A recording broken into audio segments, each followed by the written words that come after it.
Good morning student. Numerical इनइक्विलिटी वाला chapter मैंने आपको स्टार्ट किया था। इनइक्विलिटी क्या होती है, इक्विलिटी क्या होती है, ये फॉर्म मैं आपको बता चुकी हूँ, प्रॉपर्टी बता चुकी हूँ। ठीक है, अब मैं आपको कौन सा नया टॉपिक बता रही हूँ। ये टॉपिक है रीजनिंग इन इक्विलिटी। सबसे पहले रीजनिंग इन इक्विलिटी के फॉर्म में क्या होता है, स्टेटमेंट को लिखा जाता है। स्टेटमेंट मतलब जैसे मैंने बोला ए लेस देन बी, तो मैं क्या करती हूँ, साइन लगा देती हूँ, पर इसमें स्टेटमेंट को लिखा जाता है, इसमें कंक्लूजन निकाला जा सकता है। इसमें यदि वो स्टेटमेंट दे रखा है तो स्टेटमेंट ट्रू है, पहला वाला ट्रू है कि सेकेंड वाला ट्रू है, ये वाला सारा कंसेप्ट क्या होता है, रीजनिंग इन इक्विलिटी के फॉर्म को रिप्रेजेंट करता है।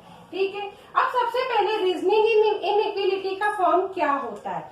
इसका मतलब होता है कि ऐसा स्टेटमेंट या ऐसा ग्रुप का एलिमेंट जो सडन कोटेड इनइक्विलिटी पार्ट को रिप्रेजेंट करता है। किसको रिप्रेजेंट करता है, इनइक्विलिटी के पार्ट को रिप्रेजेंट करता है। तो इसमें हम इस टाइप से लिख सकते हैं, द स्टेटमेंट कंसिस्ट, मतलब हमारे पास क्या है, जो भी ग्रुप दे रखा है, कौन सा ग्रुप है, जो भी एक ग्रुप है, ग्रुप ऑफ एलिमेंट्स। ठीक है, ग्रुप ऑफ एलिमेंट्स। ठीक, और कौन से दे रखा है, विथ सर्टेन, जो भी आपके पास फॉर्म दे रखा है, सर्टेन कोडेड, क्या दे रखा है, कोडेड, जो भी रिलेशनशिप दे रखा है, किस किस के बीच में आ रहा है, तो वो भी देखिए।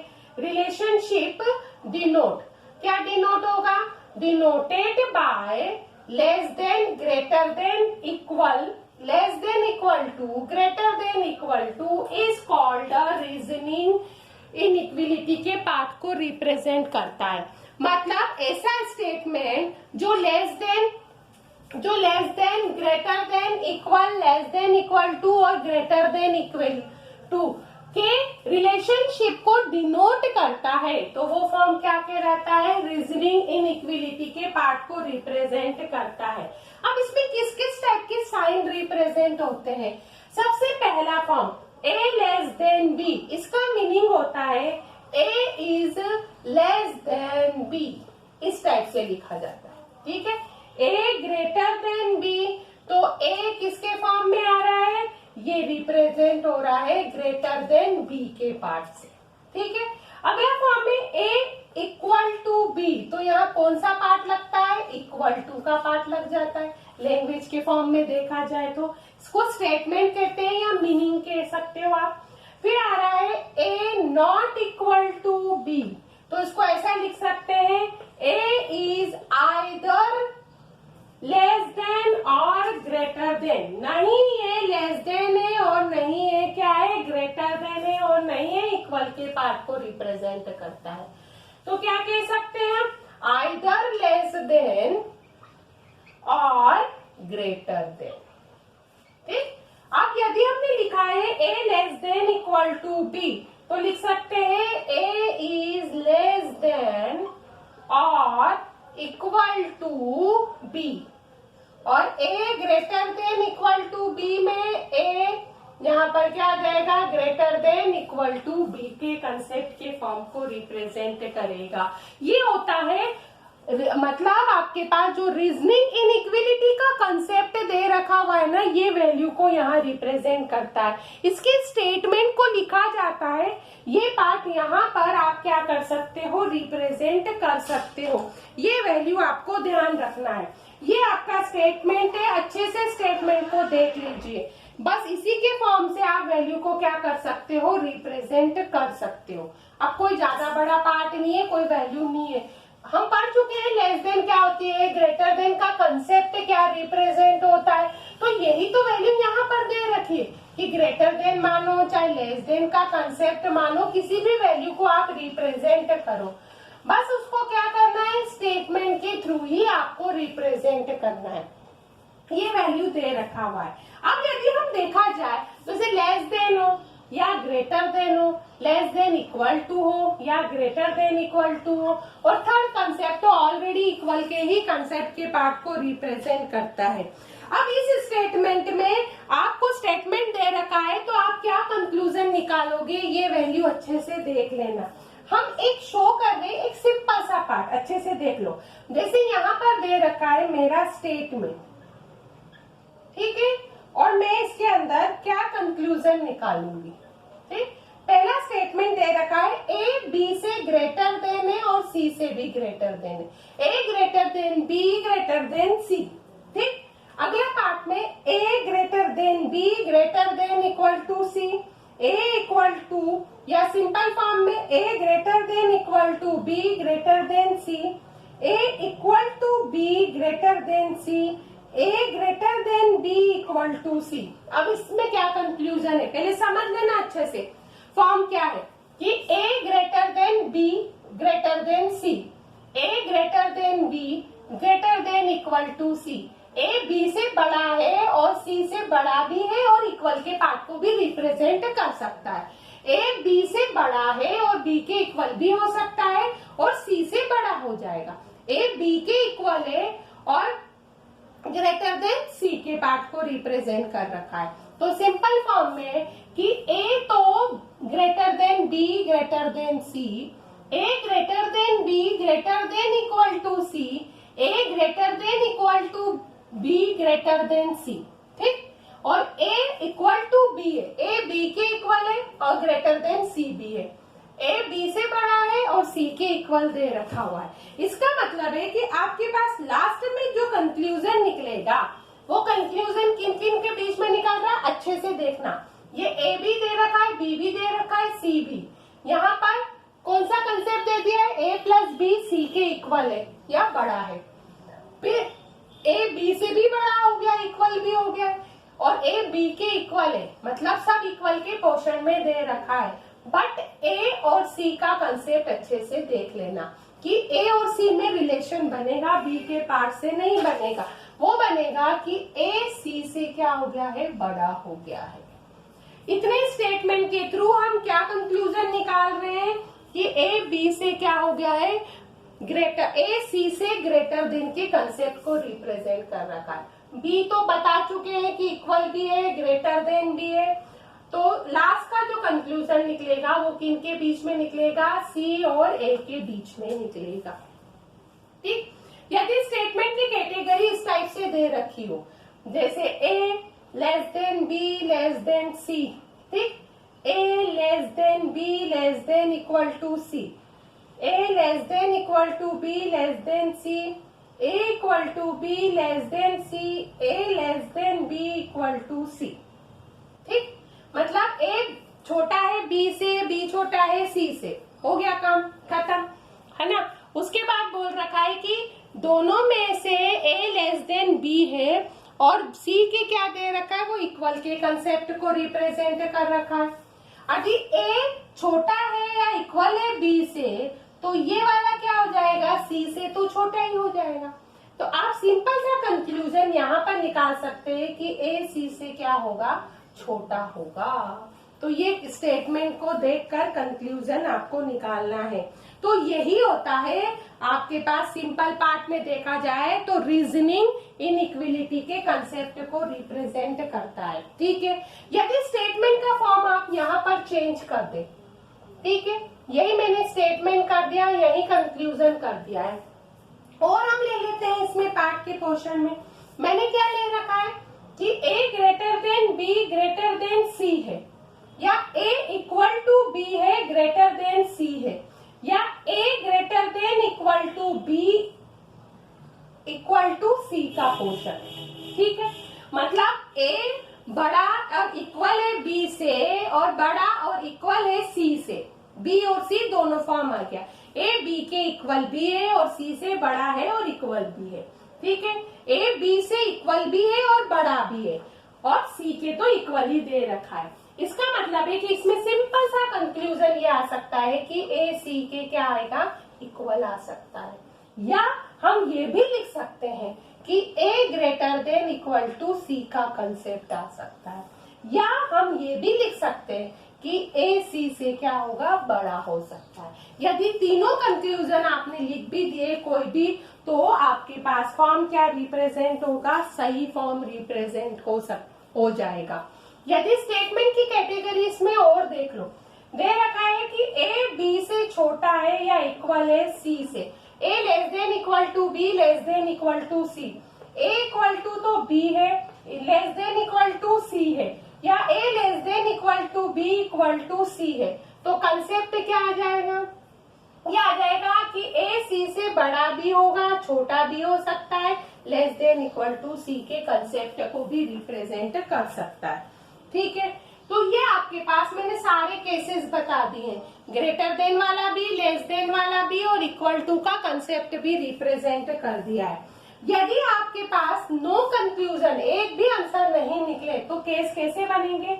ए बी से छोटा है और सी से बड़ा है, A less than B greater than C के पार्ट को रिप्रेजेंट कर रखा है, या A less than equal to B greater than C, A less than B greater than equal to C, A greater than B less than C, A greater than equal to B less than C, A greater than B less than equal to C. इसका मतलब है कि ए बड़ा है तो एक छोटा हो रहा है, मतलब सारे कंसेप्ट उल्टे हो रहे हैं, तो इसका मतलब होता है नो कंक्लूजन। हम एक भी कंक्लूजन इसके अंदर नहीं निकाल सकते हैं। तो ये कैटेगरी आपको इसमें ध्यान रखना है, ये वैल्यू आपको अच्छे से याद रखना है कि ये फॉर्म आप जब रिप्रेजेंट कर रहे हैं तो कोई भी कंक्लूजन नहीं निकल रहा है। मेनली आप देखा जाए तो उसमें दो टाइप्स होते हैं। कौन कौन से दो टाइप्स होते हैं? पहला टाइप इसमें रिप्रेजेंट होता है डायरेक्ट और दूसरा होता है कोडेड। ठीक, अब डायरेक्ट का मतलब क्या होता है? डायरेक्ट सिंबल कौन सा यूज होगा? जैसे less than, greater than, equal to, less than equal to, greater than का। जबकि कोडेड का फॉर्म क्या होता है? मतलब कोई आप कोड वर्ड यूज कर रहे हैं तो इसमें जैसे यूज हो जाएगा, इस टाइप के साइन यूज होते हैं, एट द रेट, इस टाइप की वैल्यू का साइन रिप्रेजेंट होता है। ठीक है, ये वाले साइन के फॉर्म से रिप्रेजेंट करता है। एक्चुअल में इसकी जो प्लेस वैल्यू होती है ना, वो चेंज हो जाती है। डायरेक्ट में तो हम डायरेक्ट यूज कर लेते हैं, पर कोडेड कोई कोड दे रखा हुआ है तो कोड का फॉर्म ये रिप्रेजेंट होता है, इसको कहते हैं कोड की कैटेगरी। और ये वाला फॉर्म क्या रिप्रेजेंट होता है? डायरेक्ट के फॉर्म को रिप्रेजेंट किया जा सकता है। ये वैल्यू यहाँ पर दे रखा हुआ है। अब आपके पास यदि वैल्यू का कंसेप्ट आप देखो तो क्या क्या दे रखा है? स्टेटमेंट अच्छे से देखिए, फिर आप कंक्लूजन क्या निकाल सकते हो? तो ये स्टेटमेंट में कंक्लूजन निकाला जा सकता है कि ग्रेटर देन का बन रहा है, लेस देन का बन रहा है, इक्वल का बन रहा है, लेस देन इक्वल टू का बन रहा है, या कोई भी कंक्लूजन नहीं बन रहा है। ठीक है, अब इसमें मेनली टू टाइप्स होते हैं।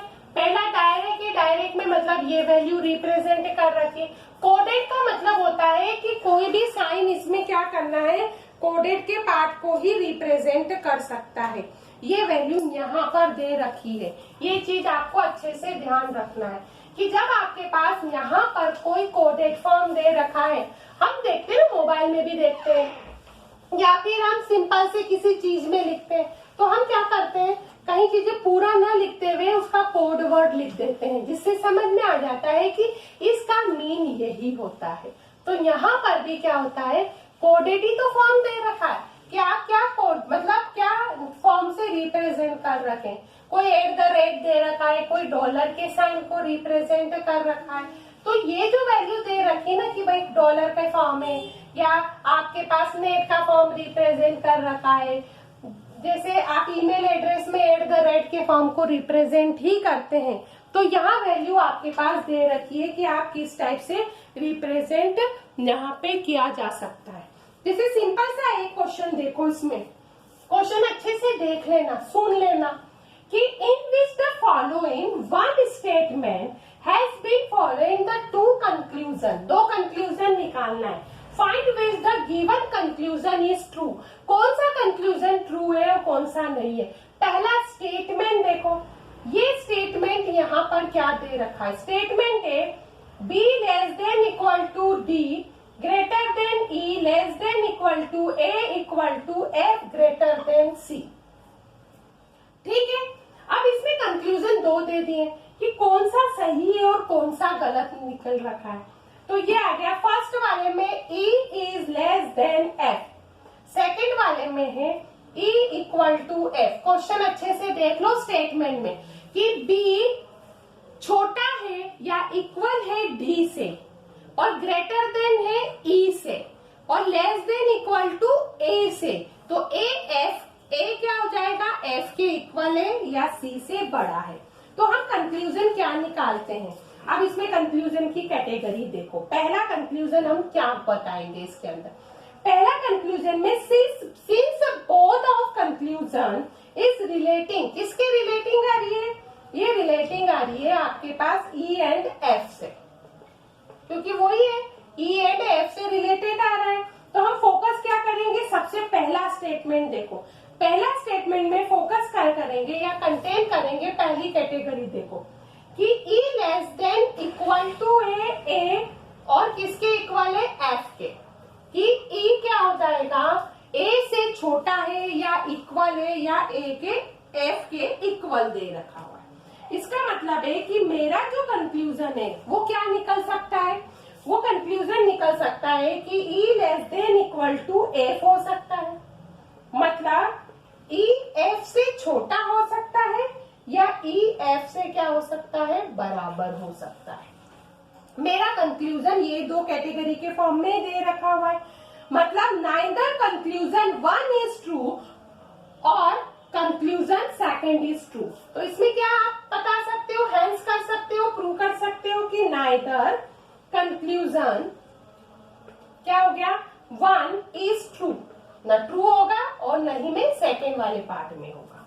ठीक है, यदि सेकेंड स्टेटमेंट हम इसमें देखते हैं, सेकेंड स्टेटमेंट ये तो पहला हो गया कि नहीं वो फर्स्ट हो रहा है, ना सेकेंड के पार्ट को हो रहा है। यदि क्वेश्चन की कैटेगरी का स्टेटमेंट ऐसा दे दिया, अब अच्छे से देख लेना, अभी इस टाइप का स्टेटमेंट दे दिया है कि A greater than B less than equal to C equal to D is less than E. अब conclusion first A greater than E दे दिया या सेकेंड में दे दिया है बी लेस देन ई दे दिया, तो कौन सा स्टेटमेंट आपके लिए ट्रू होगा, कौन सा स्टेटमेंट की कैटेगरी सही होगी। अब इसमें देख लेना, अब हम स्टेटमेंट में देखा जाए, हमारे पास दे रखा है ये पूरा स्टेटमेंट दे दिया है, ठीक है। अब इस स्टेटमेंट में हम कंक्लूजन क्या करेंगे, किस किस के रिगार्डिंग निकाल रहे हैं, हम निकाल रहे हैं, हमने बोला है रिगार्डिंग ए एंड ई, हम किसके रिगार्डिंग निकाल रहे हैं, ए एंड ई के रिगार्डिंग निकाल रहे हैं। तो हमारा फर्स्ट इज नॉट ट्रू हो जाएगा। अभी हम फर्स्ट ए और ई के निकाल रहे हैं तो वो तो ए तो वाला कंक्लूजन नॉट ट्रू हो जाएगा, बट बी क्या हो जाएगा, सी से, बट क्या हो जाएगा, बी डी से छोटा या इक्वल हो जाएगा, ठीक है। और वो लेस देन ई भी दे रखा है, इसका मतलब है कि बी ई से क्या हो गया, छोटा हो गया। तो सेकेंड स्टेटमेंट क्या हो जाएगा, इसके ट्रू के पार्ट को रिप्रेजेंट कर रखा है। ये वैल्यू आपको अच्छे से ध्यान रखना है, ठीक है। अब आपको क्वेश्चन का मतलब समझ में आया कि ऐसे आपको स्टेटमेंट दे रखे रहेंगे, जैसे ये स्टेटमेंट दे दिया है, अब इसमें कंक्लूजन निकालना है कि ई एफ से लेस देन है या इक्वल है। तो हम अभी रिलेटिंग बताते हैं ई और एफ की कैटेगरी में, तो ई एफ से छोटा है और इक्वल भी हो रहा है, क्योंकि दोनों ही कंसेप्ट में वैल्यू जो स्टेटमेंट पहले लिखवा रखा हुआ है। तो इसमें हम बोल सकते हैं कि नाइदर कंक्लूजन 1 एंड और सेकेंड। पर सेकेंड स्टेटमेंट में अभी हम ए और ई का रिलेशन बता रहे हैं रिगार्डिंग टू ए एंड ई, तो पहला तो हमारे पास ट्रू नहीं होगा, बट सेकेंड क्या होगा, सेटिस्फाई होगा। तो ऐसा स्टेटमेंट देख के, वो 4 स्टेटमेंट की जो कैटेगरी दे रखी उसको आप बार बार देखोगे, आपको अपने आप ये चीजें समझ में आ जाएगी। अब इसके जो आगे का पोर्शन है मैं आपको नेक्स्ट वीडियो में बताऊंगी।